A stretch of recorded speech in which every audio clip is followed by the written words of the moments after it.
Hello students, welcome to Pinnacle classes. आज का discussion GST के बारे में।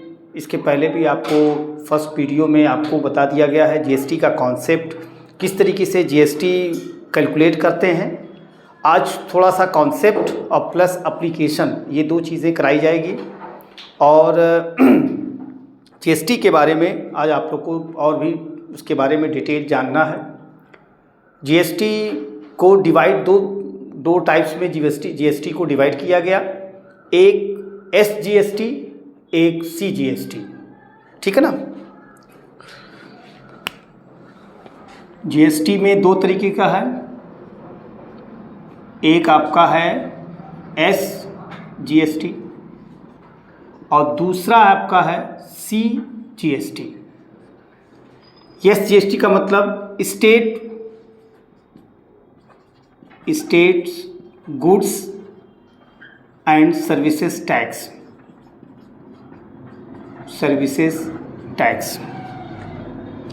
और सी माने central goods and services tax. ये जीएसटी को दो टाइप्स में डिवाइड किया गया। पहले ऐसा नहीं था। पहले जीएसटी जो है वो पहले जीएसटी से पहले वैट था, वैट से पहले सेल टैक्स था। तो ये जो इसके जो टैक्स होते थे वो मोस्टली क्या 100% स्टेट गवर्नमेंट को जाता था, सेंट्रल गवर्नमेंट को नहीं जाता था। ठीक है, इसीलिए जीएसटी का भार लोगों को पड़ा और गवर्नमेंट को ज़्यादा टैक्स, सेंट्रल गवर्नमेंट को ज़्यादा टैक्स कलेक्ट हुआ। ठीक है, तो अब इसमें इसकी रूलिंग के तहत आप इस बात को समझें कि जीएसटी में अब इसमें जो आपका एसजीएसटी है, सीजीएसटी है, इसमें दो कॉन्सेप्ट और हैं। दो कॉन्सेप्ट और कौन है? जैसे क्वेश्चंस के अंदर रहेगा इंट्रा स्टेट सेल्स, दो चीज़ें होंगी। नंबर एक इंट्रा स्टेट सेल्स, दूसरा है इंटर स्टेट सेल्स है, दो है। इंट्रा स्टेट सेल्स जब क्वेश्चन के अंदर मेंशन होगा, इसका मतलब जिस स्टेट में सामान को, ऑब्जेक्ट को, जिस स्टेट में गुड्स को सेल किया गया वो सेम स्टेट है।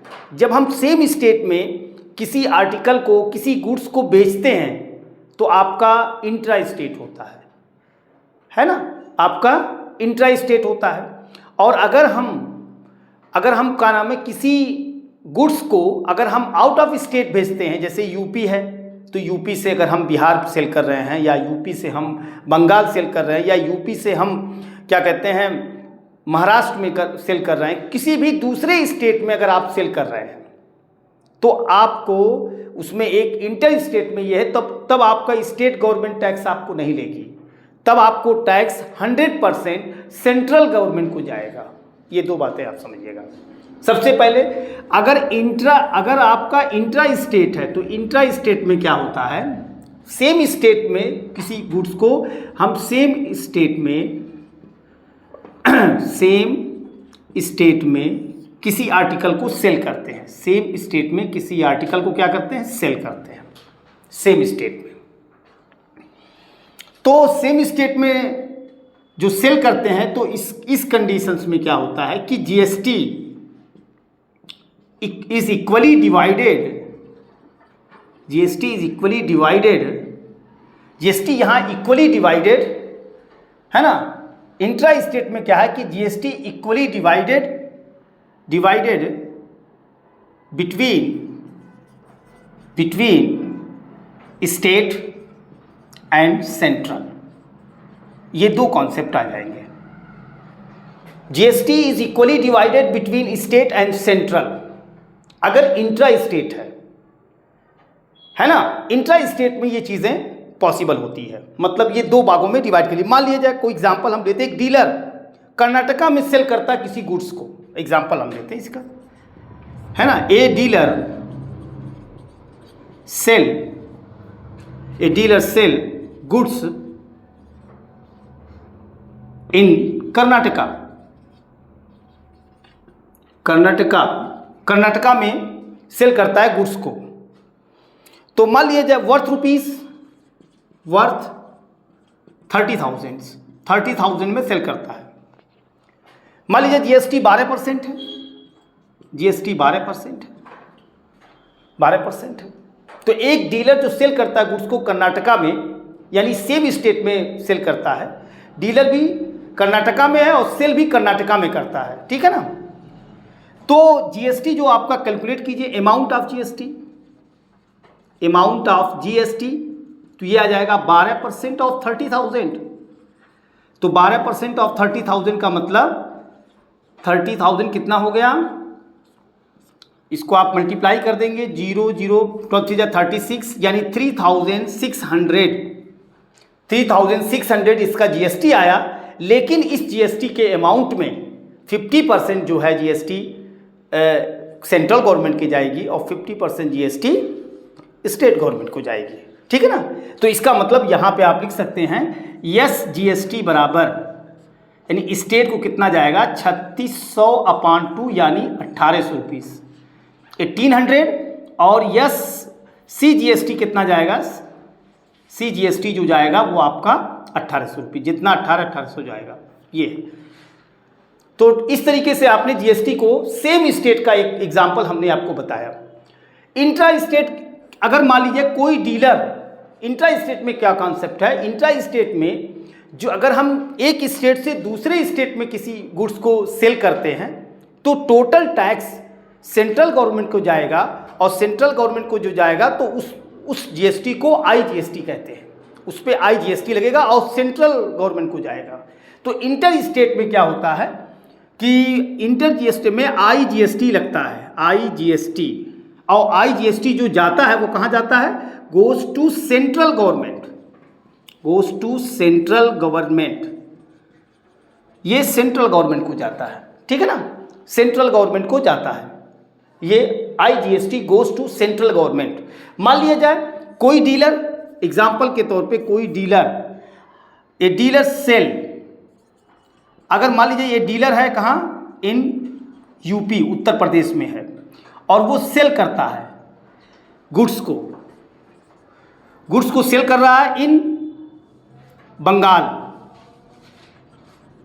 बंगाल में सेल कर रहा है, कितने में, वही सेम एग्जांपल वर्थ ₹30,000, और जीएसटी कितना परसेंट है, मान लीजिए 12%, जीएसटी 12% है। तो इसका जो टोटल टैक्स बनेगा वो टोटल टैक्स जाएगा सेंट्रल गवर्नमेंट को।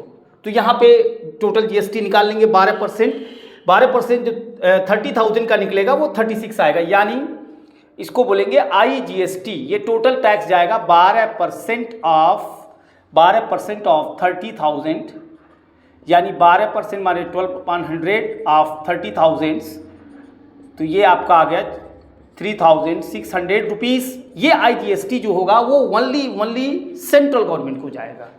ये मैंने आपको थोड़ा सा एक रूल बताया जीएसटी के बारे में।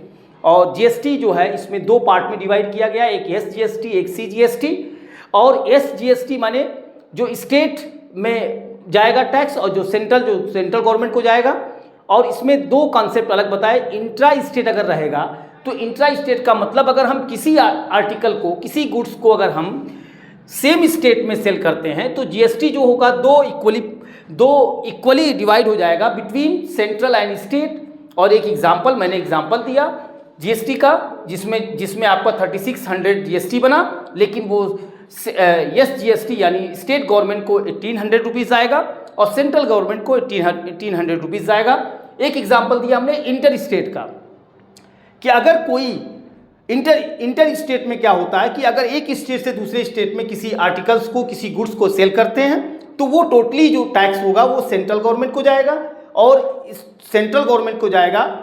अगर मान लीजिए एक डीलर जो यूपी में है और वो सेल करता है गुड्स को बंगाल में, है ना, और कितना 30,000, तो जीएसटी 12%, तो जीएसटी 12% कैलकुलेट हुआ 3600 जो जाएगा वो टोटली आईजीएसटी यानी सेंट्रल गवर्नमेंट को जाएगा। ये शेयर एंड डिविडेंड्स का एक सिंपल कॉन्सेप्ट है। अब हम जीएसटी के to solve the problems based on GST, अब हमें सीखना है, चूँकि हमारे आईसीएसई बोर्ड में क्लास 10th का ये टॉपिक है और ये लगभग 4 से 6 नंबर का मार्क्स एग्ज़ामिनेशन, बोर्ड एग्ज़ामिनेशन में पूछे जाते हैं और हम एक बहुत इजी फॉर्मेट आपको बताएंगे सॉल्व करने का। बुक्स के जो एग्जाम्पल्स हैं वो बहुत लेंदी तरीके से सॉल्व किया है, इसीलिए हम आप लोगों को आज बहुत इजी फॉर्मेट बताएंगे जिससे बड़े आसानी से आप जीएसटी के क्वेश्चन को सॉल्व कर लेंगे।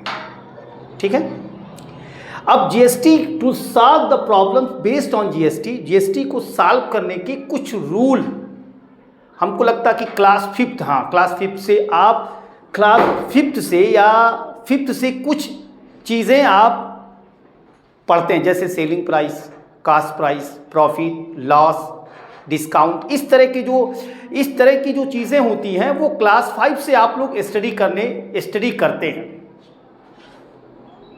ठीक है, तो क्लास 5 से आप इस तरीके से आप पढ़ते हैं क्लास 5 से। इसमें कुछ ऐसे टर्म हैं जिस टर्म को आपको जानना जरूरी है, अगर उस टर्म को अगर क्लियर नहीं रहेगा तो आप जीएसटी के प्रॉब्लम्स को सॉल्व नहीं कर सकते। जैसे सबसे पहले हम जीएसटी ले लीजिए, जीएसटी बराबर मान लिया जाए 10% है। इसका क्या रूल है? इसका रूल यह है कि जीएसटी इसका रूल देख लीजिए, इसका रूल है कि GST is always calculated on sale price. जिस सेल प्राइस यानी कोई भी सामान जितने में कोई बेचता है, सेल करता है, उस प्राइस पर जीएसटी कैलकुलेट करेंगे। ये कुछ रूल इतना इंपॉर्टेंट है, अगर आप ये क्लियर नहीं रखेंगे तो आपको प्रॉब्लम्स बहुत टफ लगेगा।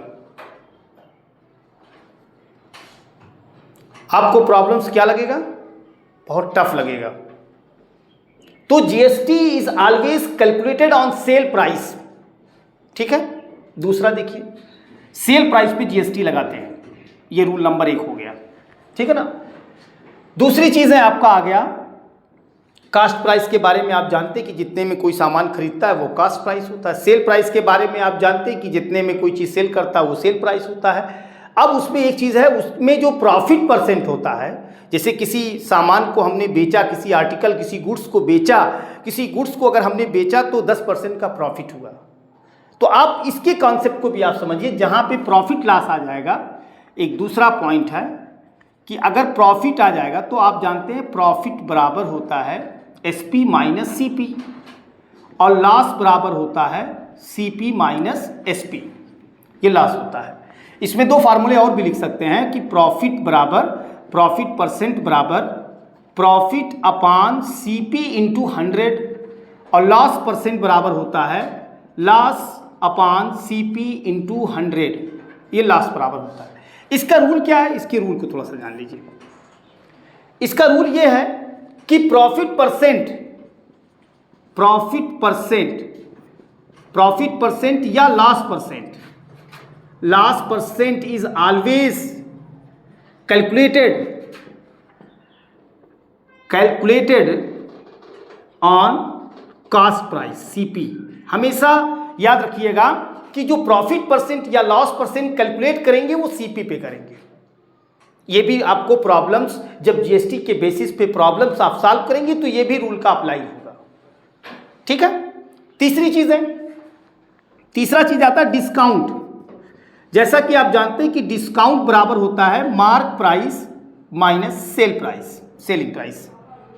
अगर हम मार्क प्राइस में सेलिंग प्राइस, अगर मान लीजिए आप गए किसी मॉल में गए, कोई सामान खरीदे 500 रुपये का है, अगर कोई सामान 500 रुपये का है तो उसमें का डिस्काउंट 100 रुपया इस पे है।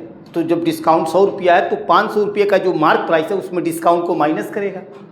जब डिस्काउंट को माइनस करेगा तो आपका 400 रुपये में सेल करेगा, है ना। तो या तो आप डिस्काउंट बराबर MP माइनस सेल प्राइस, जो सेल प्राइस किया वो 400 में सेल किया और 500 रुपये का सामान था, आर्टिकल था, तो 500 में 400 माइनस हो गया, 100 रुपये डिस्काउंट हो गया। तो ये आपका हो गया डिस्काउंट बराबर एमपी माइनस सेल प्राइस, ठीक है। और हाँ, डिस्काउंट परसेंट कैसे कैलकुलेट करते हैं? डिस्काउंट परसेंट बराबर होता है, डिस्काउंट परसेंट बराबर discount upon mark price into 100, ये होता है। अब इसके भी रूल हैं। इसके रूल क्या है कि डिस्काउंट परसेंट इज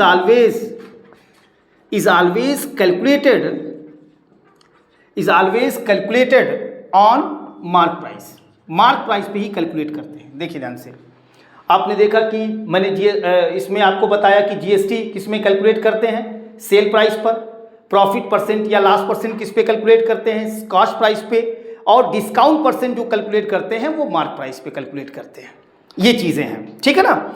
इसमें एक चीज़ और लिख दीजिए, जीएसटी बराबर 10%, जैसे हमने बताया। तो जीएसटी परसेंट अगर आपको कभी फाइंड करना हो एग्जाम में कि कितना परसेंट जीएसटी कैलकुलेट हुआ, तो अब आप देखिए कितना परसेंट जीएसटी अगर आपसे पूछ लेगा, कितना परसेंट जीएसटी पूछ लेगा, तो जीएसटी जितना जीएसटी है, जीएसटी अपान सेल प्राइस या सेलिंग प्राइस लिख सकते हैं, सेल प्राइस इंटू 100।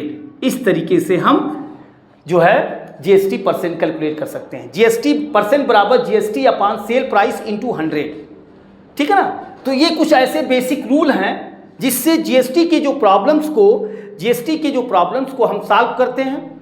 और एक बात और आपको हम बता दें कि पेट्रोल और डीजल के बारे में हमने आपको बताया नहीं कि पेट्रोल डीजल थोड़ा हमारे ऊपर बहुत महंगा चल रहा है, जिससे हम लोगों के ऊपर बर्डन ज़्यादा पड़ रहा है। लेकिन आप लोग स्टूडेंट्स हैं तो इस बातें को जानिए कि पेट्रोल डीजल पे क्या होता है। पेट्रोल और डीजल पे, है ना, पेट्रोल और डीजल पे कौन कौन सा टैक्स लगता है? याद रखिएगा, वैट जो स्टेट गवर्नमेंट लेती है और सेंट्रल गवर्नमेंट एक्साइज ड्यूटी लेती है। एक्साइज ड्यूटी, ये देखिए एक्साइज, दो चीज़ें, पेट्रोल और डीजल पे जो हमारा जो सिस्टम जीएसटी के अंतर्गत ये नहीं, इसको नहीं रखा गया है। अगर पेट्रोल और डीजल को जीएसटी के अंतर्गत रख दिया जाए तो पेट्रोल और डीजल का दाम 75 रुपया, लगभग अप्रॉक्स 75 के आसपास पेट्रोल हो जाएगा और डीजल 65 हो जाएगा, जिससे हमारे ऊपर भार कम पड़ेगा अगर इसको जीएसटी के अंतर्गत लाते हैं। लेकिन इसमें पहले जैसी व्यवस्था है कि जीएसटी पेट्रोल और डीजल पे जो है वो हमारा वैट लगता है और एक्साइज ड्यूटी लगती है, जो स्टेट गवर्नमेंट भी लेती है और सेंट्रल गवर्नमेंट लेती है, ठीक है। तो ये बातें आप लोग जानिए। पहला एग्जाम्पल है, a shopkeeper buy an article whose printed price is 4000 from a wholesaler at a discount of 20% and sell it to a consumer at a printed price if the sales are intra-state and the rate of GST is 12%। ये question है। इसका एक मैं technique आपको बताता हूँ इस problem को सॉल्व करने का। पहले आपको ये चीज़ कैलकुलेट नहीं करना, 1 2 3 4, इसको आपको एकदम कैलकुलेट नहीं करना। पहले कौन किसको सेल कर रहा है इसको आप देखेंगे। पहले आप देखें क्वेश्चंस में, शॉपकीपर खरीदा प्रिंटेड प्राइस पे किससे? होलसेलर से, ठीक है ना। यानी शॉपकीपर होलसेलर से खरीदा और फिर इसका मतलब जब शॉपकीपर खरीदा होलसेलर से तो शॉपकीपर ही सेल करेगा कंज्यूमर को। तो इसका मतलब पहला स्टेटमेंट इसका यहाँ आता है। पहले हम यहाँ पे 3-4 टर्म बनाते हैं ऐसे। पहले होलसेलर बनाते हैं। होलसेलर सेल करता है किसको? शॉपकीपर को, ऐसे अलग अलग। इससे थोड़ा सा आपको बहुत आसानी होगी। शॉपकीपर और शॉपकीपर सेल करता है, किसको सेल करता है? कंज्यूमर को। इसको अलग अलग क्लासीफाई कर लिया। होलसेलर ये आ गया। होलसेलर सेल करता है शॉपकीपर को, शॉपकीपर सेल करता है कंज्यूमर को सेल करता है, ठीक है। तो होलसेलर जो शॉपकीपर को सेल कर रहा है, शॉपकीपर कंज्यूमर को सेल कर रहा है। अब आप देखिए होलसेलर शॉपकीपर को किस प्राइस में सेल कर रहा है, क्योंकि जो जीएसटी उसी पे कैलकुलेट होती है, सेल प्राइस पर। शॉपकीपर खरीदता है एक आर्टिकल को प्रिंटेड प्राइस पे 4000, यानी ये शॉपकीपर जो प्रिंटेड प्राइस है यानी आर्टिकल का प्रिंटेड प्राइस 4000 है यानी मार्क प्राइस। तो मार्क प्राइस 4000 है, तो शॉपकीपर खरीदा तो बेचा कौन? होलसेलर। इसका मतलब होलसेलर का जो सेल प्राइस होगा वो 4000 होगा, यानी सेल प्राइस, होलसेलर का सेल प्राइस, होलसेलर का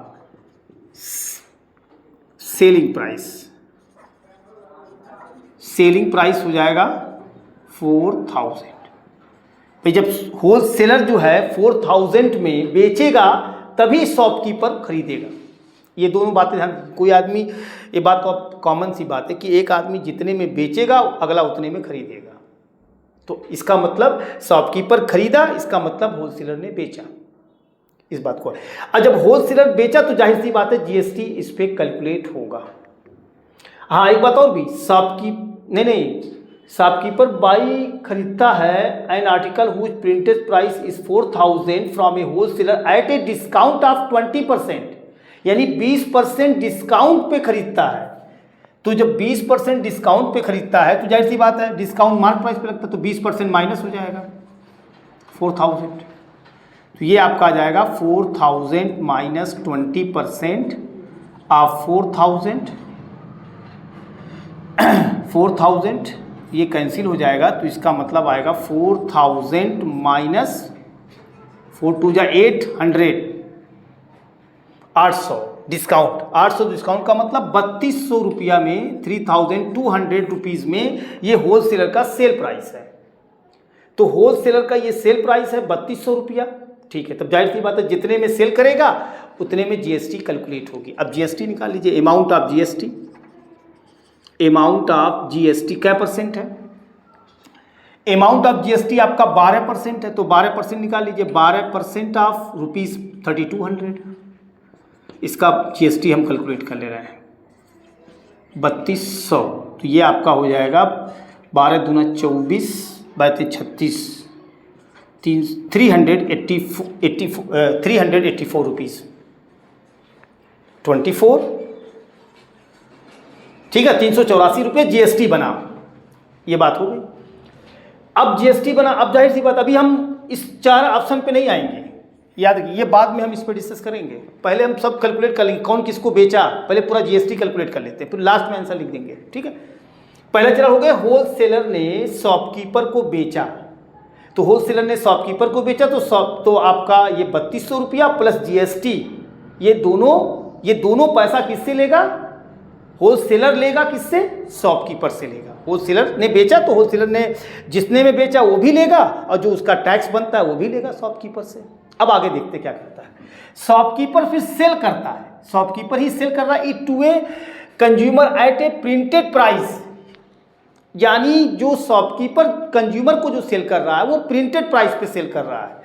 इसका मतलब कि शॉपकीपर का सेल प्राइस बराबर क्या हो गया?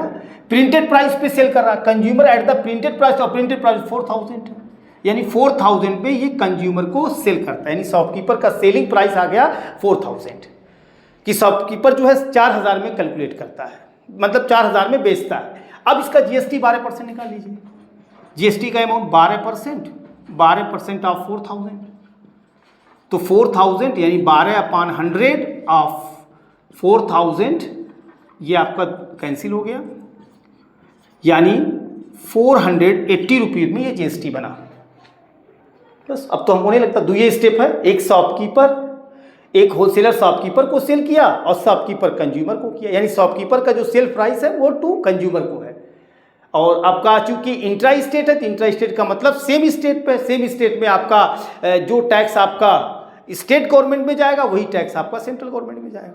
बस अब आप देखते हैं आंसर कैसे निकालते हैं। नंबर 1 पहला आंसर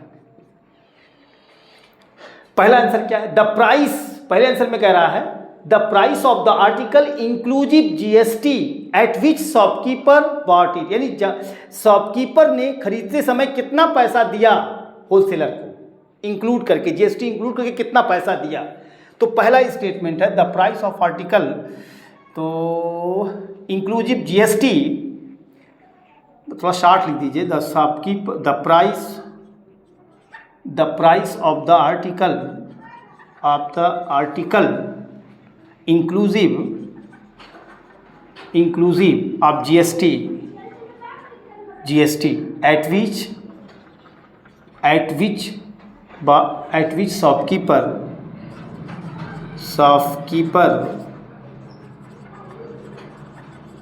bought it। अब जाहिर सी बात है, होलसेलर में कितने में सेल किया? 3200 में। 3200 प्लस इसका GST कितना बना? 384 रुपया। 384 रुपया, इसको ऐड कर देंगे 3200 और 384, तो ये आपका आ गया 3585 रुपीज़। 3584 रुपीज़ ये आ गया पहला आंसर। दूसरा देखिए, दूसरा कह रहा था amount of tax paid by shopkeeper to the state government. ओहो, शॉपकीपर ने GST कितना दिया? शॉपकीपर ने GST पेड किया कितना, ये पूछ रहा है। अब जाहिर सी बात है कि होलसेलर ने, आप ये बताइए, होलसेलर ने जब शॉपकीपर को बेचा तो शॉपकीपर को GST 384 रुपये देना पड़ा, 384। जब शॉपकीपर को 384 GST दे के देना पड़ा, ठीक है ना। लेकिन ये स्टेट गवर्नमेंट को शॉपकीपर, उसके बाद जब शॉपकीपर सेल करता है तो GST कितना बनता है? 480 रुपया। जाहिर सी बात है 384 तो GST दे करके लाया है, तो जो पैसा दे के लाया है वो पहले यहाँ 480 से आप माइनस कर देंगे, है ना। 480 रुपया उसका GST बना, तो 384 तो दे के लाया था ना शॉपकीपर होलसेलर से, तो इसका GST बनेगा स्टेट गवर्नमेंट का 480 माइनस 384 का हाफ कर देंगे, वो स्टेट गवर्नमेंट को जाएगा, क्योंकि इंट्रा स्टेट है। इसका मतलब यहाँ पे जो सेकंड आंसर में पूछ रहा है वो SGST, यहाँ लिख सकते हैं शॉर्ट फॉर्म में SGST paid by shopkeeper equal 480 minus 384 upon 2, यानी 480 में 384 को घटा दीजिए, 384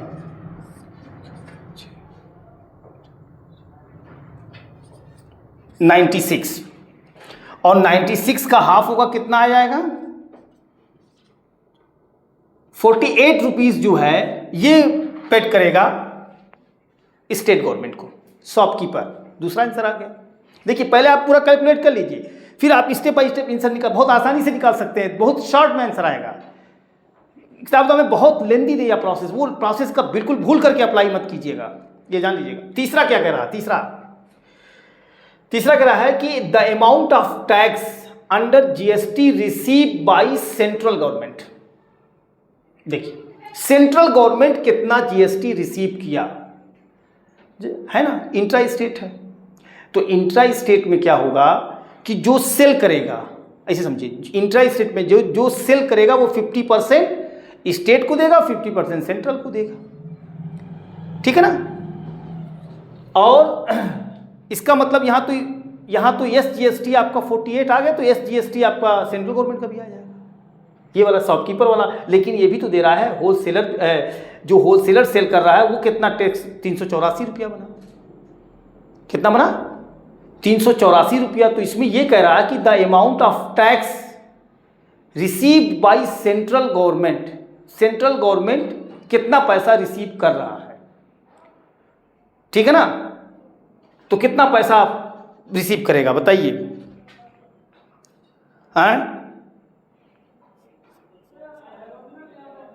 बोलिए।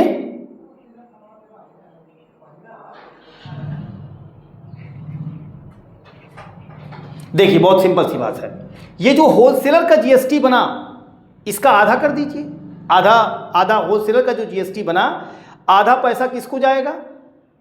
आधा पैसा सेंट्रल गवर्नमेंट को जाएगा, और इसमें से आधा, इस शॉपकीपर से में आधा 48 जो है वो सेंट्रल गवर्नमेंट पे जाएगा। यानी सेंट्रल गवर्नमेंट को जो टोटल अमाउंट आएगा, तीसरा, मैं थोड़ा जगह इसमें नहीं है तो तीसरा यहाँ लिख करके, the amount of tax receive by central, यानी टोटल अमाउंट, शार्ट में लिख दे रहा हूँ, टोटल अमाउंट ऑफ CGST, यहाँ लिख दीजिए CGST। तो टोटल अमाउंट आपका 48 प्लस इसका हाफ कितना हो जाएगा, 384 का हाफ कर दीजिए,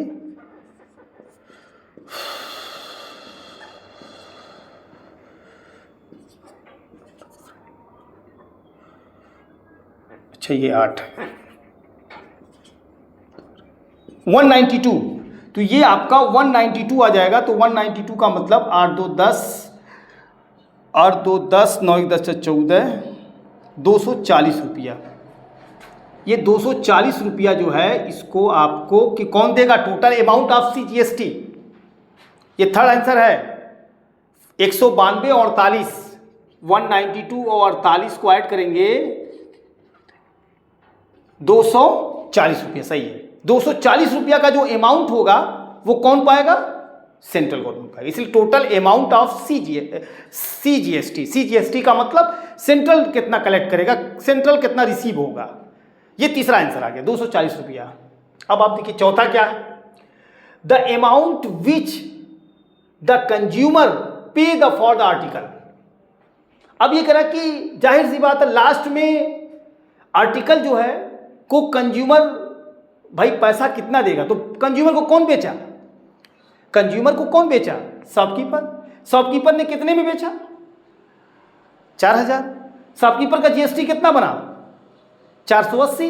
इसका मतलब 4480 रुपीज़ में क्या नाम है, वो शॉपकीपर से पैसा ले लेगा। भाई शॉपकीपर ने जब कंज्यूमर को बेचा तो 4000 में बेचा, तो वो अमाउंट उसका जो GST बना 480। इसका मतलब जो चौथा आंसर आपका आएगा, टोटल जो पे अमाउंट आएगा, चौथा जो अमाउंट आएगा कंज्यूमर का, चौथा आंसर का जो अमाउंट आएगा वो 4000 प्लस जो GST बना है 480, ये टोटल पैसा ले लेगा कंज्यूमर से, यानी 4480 रुपीज़ जो लेगा वो आपका कंज्यूमर से ले लेगा 4480 रुपीज़, है ना। सिंपल सी बात है। शॉपकीपर ने जब कंज्यूमर को बेचा तो 4000 में बेचा, और जो GST बना 480, 4480 रुपया में वो पैसा ले लेगा। टू है the printed price of A carpet is 2500 rupees, यानी कारपेट की जो प्रिंटेड प्राइस है, यानी प्रिंटेड प्राइस यानी मार्क प्राइस, सॉल्यूशन में है mark price of carpet. Carpet का मार्क प्राइस 2500 रुपया है, 2500 रुपया मार्क प्राइस है। अब इसमें यह कह रहा है कि एक होल सेलर वेस्ट बंगाल में है, होल सेलर कहाँ है, बंगाल में है। वो खरीदता है कारपेट एक मैन्युफैक्चरर जो महाराष्ट्र में है, मैन्युफैक्चरर महाराष्ट्र में है, at a discount of 12% on the printed price. ठीक है ना, होलसेलर, इसका मतलब मैन्युफैक्चरर ने सेल किया होलसेलर को, बाद में क्या हुआ, होलसेलर सेल करता है रिटेलर को बिहार में, ओहो रिटेलर करता है बिहार में, तो बड़ा लंबा मामला है। तो या तो आप अलग अलग कर लीजिए, मैन्युफैक्चरर, पहले हम इसको कैलकुलेट कर लेते हैं, उसके बाद पहले मैन्युफैक्चरर जो मैन्युफैक्चरर महाराष्ट्र में 12% से खरीदता कौन, होलसेलर। तो मैन्युफैक्चरर सेल करता है, इसमें कई स्टेप हुए, 3 स्टेप हुए, यानी यहाँ लिख दीजिए मैन्युफैक्चरर, मैन्युफैक्चरर सेल करता है। तो मैन्युफैक्चरर कहाँ है, बिहार में, नहीं महाराष्ट्र में, मैन्युफैक्चरर इन महाराष्ट्र, ये महाराष्ट्र में, महाराष्ट्र, ठीक है। सेल करता किसका, होलसेलर को।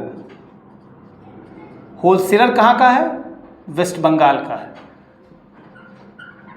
वेस्ट बंगाल का, ठीक। होलसेलर सेल करता है रिटेलर को, रिटेलर है ना, रिटेलर,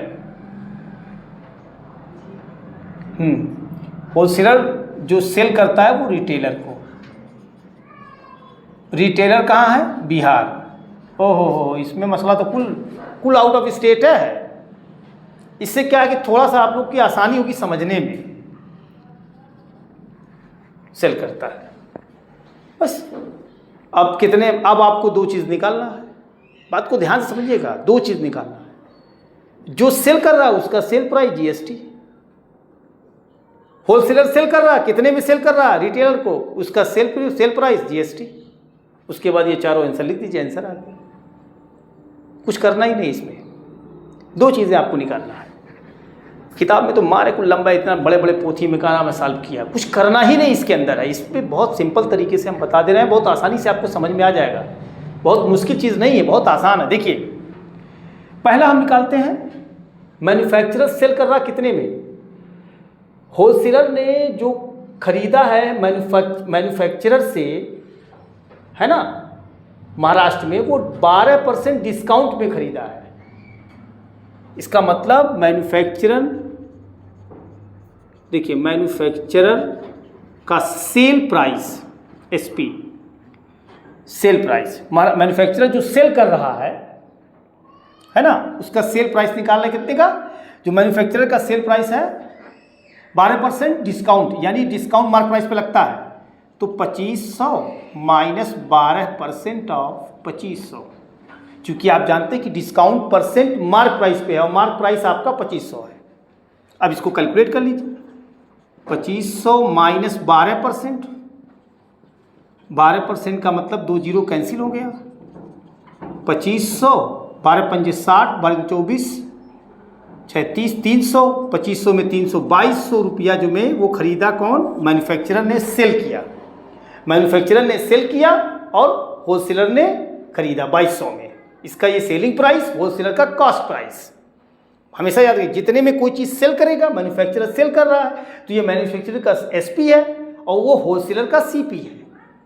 सिंपल सी बात है। अब इसका टैक्स कितना बनेगा, टैक्स आपका 5% है। जीएसटी आपका कितना है, कारपेट, क्योंकि जो कारपेट जो होता है वो हाथ से बनाया जाता है, जो हैंडमेड टैक्स होता है वो कम होता है, 5% होता है, ठीक है। हैंडमेड कारपेट जो होता है वो 5% है। तो अब आपका देखिए, आपका इसमें जीएसटी अमाउंट निकाल लीजिए, अमाउंट ऑफ जीएसटी,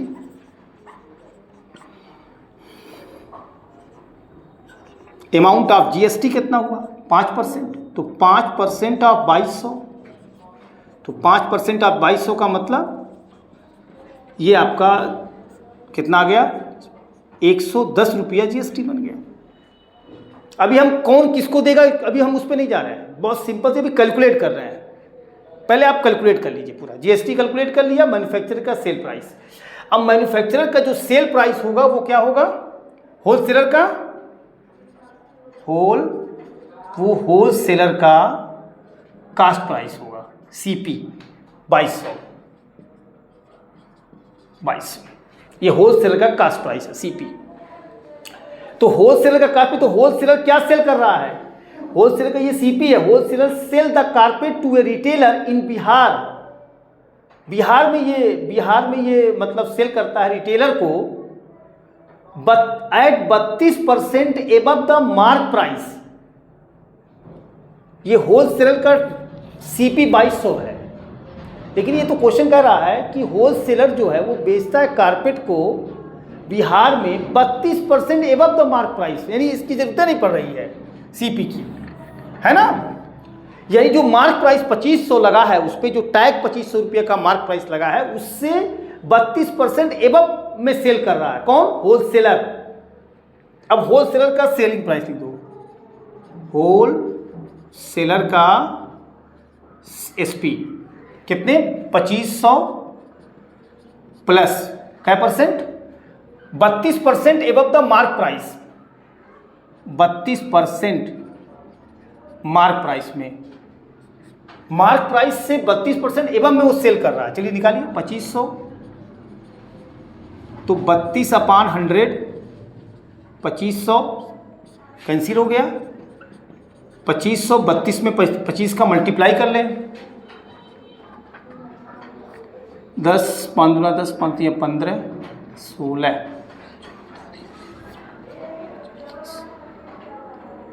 800 रुपये, 800 रुपया जो है, 800 रुपया वो एबव 2500 का 32%। अब इसको ऐड कर दीजिए, 2 जीरो से 2 जीरो ऐड हो गया, 8 5 13 2 1 3 3300 रुपये में वो आपका इसका सेलिंग प्राइस है। होलसेलर का सेलिंग प्राइस 3300 रुपया है। तो होलसेलर का सेलिंग प्राइस 3300 रुपया है above the mark. If the rate of GST तो 5% है, तो अमाउंट ऑफ जीएसटी निकाल लेंगे। Amount of GST, amount of GST निकाल लें 5%। 5% ऑफ 3300, तो 5% ऑफ 3300 का आपका आ जाएगा 5 या 15, 5 या 15 16, 165 रुपया इसका जीएसटी बन गया। अब हमने कैलकुलेट कर लिया सब, ठीक है ना। पहले मैन्युफैक्चरर सेल करता होलसेलर का, फिर होलसेलर सेल करता है का नाम रिटेलर का, रिटेलर। और तो नहीं, दुई मरतों में सेल हो रहा, 2 बार में हो रहा, 2 स्टेप है। अब आपको क्वेश्चन नंबर 1 पूछ रहा है, थोड़ा देखते हैं, कहीं कहीं पूरा लिख नहीं पाएंगे लेकिन कहीं शार्ट कर कैंसिल लिख देते हैं। Number 1, the price inclusive tax at which the wholesaler bought the carpet. यानी जो होलसेलर, इसमें सवाल ये करा कि होलसेलर जो खरीदा टैक्स सहित कितना में खरीदा। जाहिर सी बात है, मैन्युफैक्चरर ने बेचा, तो मैन्युफैक्चरर ने जो बेचा होलसेलर को वो 2200 में, और टैक्स लगाया 110, तो जो पहला आंसर आएगा वो 2200 प्लस 110, यानी पहला आंसर आपका आ जाएगा 0 1 3 2310। भाई 2200 में 110 आप ऐड कर लीजिए, 2310 रुपीज़, ये पहला आंसर आ गया। The price inclusive of tax at which the wholesaler bought the carpet. जाहिर सी बात, मैन्युफैक्चरर ने जितना सेल किया, जो जीएसटी बना उसको किसने दिया? होलसेलर ने।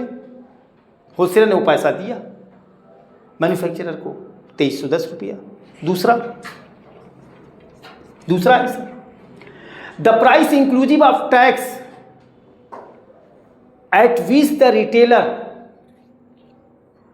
The price inclusive of tax at which the retailer bought the carpet. Carpet ने कितना पैसा दिया वो आप बताइए, रिटेलर ने। तो जाहिर सी बात है, होलसेलर ने जो सेल किया, होलसेलर ने जो सेल किया वो रिटेलर को सेल किया, तो होलसेलर ने कितने में सेल किया? 3300 में, तो 3300 रुपया दिया रिटेलर ने, और प्लस जीएसटी बना 165। इसका मतलब ये हुआ 3300 प्लस 165 ये रिटेलर ने दिया, है ना। 3300 प्लस 165 3465 ये दिया क्या? The price inclusive of tax at which the retailer bought the carpet. हाँ जी, जो कारपेट का जो खरीदते हैं 3465 रुपीज़ दिया रिटेलर ने, किसको दिया? होलसेलर को, ठीक है ना। ये हो गया प्राइस, रिटेलर दिया। अब तीसरा पॉइंट क्या पूछ रहा है? तीसरा पॉइंट क्या पूछ रहा है? Third part, the tax under GST paid by wholesaler to the government. जाहिर सी बात है, इसमें तो आईजीएसटी ही होगा, इसमें आधा आधा तो होगा नहीं, क्योंकि आप जान रहे हैं मैन्युफैक्चरर महाराष्ट्र में है, तो होलसेलर वेस्ट बंगाल में है, तो रिटेलर बिहार में है, सब आउट ऑफ स्टेट दे रहे हैं। आईजीएसटी बनेगा, क्या बनेगा? तो होलसेलर कितना जीएसटी देगा गवर्नमेंट को, ये कह रहा होलसेलर कितना बनेगा। तो होलसेलर, देखिए होलसेलर कितना जीएसटी देगा गवर्नमेंट को, तो होलसेलर को ये पता कीजिए कि होलसेलर कितना जीएसटी लेके आया, कितना दे करके सामान लाया था। तो होलसेलर ने कितना लाया था? होलसेलर ने जीएसटी 110 रुपया दिया था, ठीक, और होलसेलर को जीएसटी कितना मिला? 165 मिला। तो बताइए गवर्नमेंट को कितना देगा? तो 165 माइनस 110, यानी 165 माइनस 110 रुपया जो बनेगा वो आपका 55 रुपया जो है ये आपका सेंट्रल गवर्नमेंट को दे देगा। The tax paid by wholesaler to the government 55 रुपया, 55 रुपया ही गवर्नमेंट को दे देगा। भाई 110 दे के लाया था, 165 लिया रिटेल, और 110 जो है मतलब जो लिया वो रख लिया, बाकी जो बचा 55 वो गवर्नमेंट को जमा कर दिया। तीसरा स्टेप में बहुत सिंपल, देखिए आंसर बड़े आसानी से आ जा रहे हैं, अगर सिस्टम आप समझ गए। चौथा क्या कह रहा है, the tax received by central government. Central government कितना टैक्स मिलेगा। मैन्युफैक्चरर कितना सेल किया, बंगाल में मैन्युफैक्चरर महाराष्ट्र के हैं, तो मैन्युफैक्चरर सेल किया तो मैन्युफैक्चरर ने होलसेलर से जो टैक्स लिया वो 110 रुपया लिया। तो 110 रुपया जो ये टैक्स लिया मैन्युफैक्चरर, वो किसको देगा, IGST सेंट्रल गवर्नमेंट को। ठीक है, फिर आ जाइए, होलसेलर ने रिटेलर को बेचा, तो होलसेलर ने रिटेलर को बेचा तो जो इसका टैक्स जो दे रहा वो 55 रुपया दे रहा सेंट्रल गवर्नमेंट को, तो यानी 110 रुपया ये सेंट्रल गवर्नमेंट को देगा, है ना। ये क्या करेगा, 110 रुपया जो टैक्स बना वो किसको देगा, सेंट्रल गवर्नमेंट को, और प्लस ये 55 रुपया क्या नाम है, ये सेंट्रल गवर्नमेंट को जा रहा है। भाई 110 रुपया कहाँ जाएगा, भाई वो दूसरे स्टेट में बन रहा है, बेच रहा है ना, तो दूसरे स्टेट के बेचने पे जब उसका जो टैक्स आएगा वो सेंट्रल गवर्नमेंट को जाएगा। तो 110 रुपया और 55, यानी चौथा आंसर क्या हो जाएगा, चौथा आंसर आपका आएगा 110 प्लस 55। ये तो होलसेलर 55 दे रहा है ना सेंट्रल गवर्नमेंट को, 55, इसका मतलब 55 10 65, 165 रुपया ये सेंट्रल गवर्नमेंट को जाएगा। चौथा आंसर 165 रुपया हो जाएगा सेंट्रल गवर्नमेंट को। ठीक, ओके, एग्जाम्पल हो गया। अब इसके बाद नेक्स्ट वीडियो आप वेट कीजिएगा, इसका अलग मतलब नेक्स्ट GST पे एप्लीकेशन और बताए जाएंगे। Thank you.